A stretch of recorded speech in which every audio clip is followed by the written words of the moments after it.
எங்க வீட்டு பிள்ளை, தெய்வ குரலோன், மெல்லிசை இளவரசன், தத்து தம்பி, மக்கள் நாயகன் இப்படி பல பட்டங்கள பெற்ற நம்ம திவினேஷ், இன்னைக்கு டைட்டில் வின்னர் ஆயிருக்காருங்க. சூப்பர்! திவினேஷ் தான் வின்னர் ஆயிட்டாரு.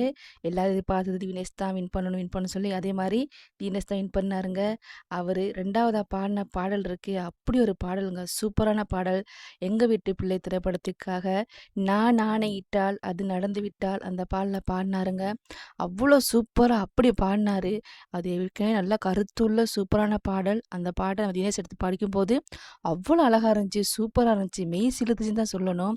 அவரு பாடி முடிச்சதுமே சிவகார்த்திகேயன் சார் மேடைக்கே போயிட்டாரு. திவினேஷ கட்டி பிடிச்சு முத்தம் குடுக்குறாருங்க. அவர் சொல்றாரு, "மாசோ மா சுகமன்ஸ். உங்க பாடல நான் டிவிலயும், ஃபோன்லயும் தான் பார்த்துருக்கேன். இப்ப தான் லைவா பார்க்குறேன். உங்க வாய்ஸ் அப்படி இருக்கு. எனக்கு நிறைய நிறைய சந்தோஷம். ரொம்ப புடிச்சிருக்கு உங்க வாய்ஸ். எனக்கு எல்லாமே கூஸ் பம்ப்ஸ் ஆயிருச்சு."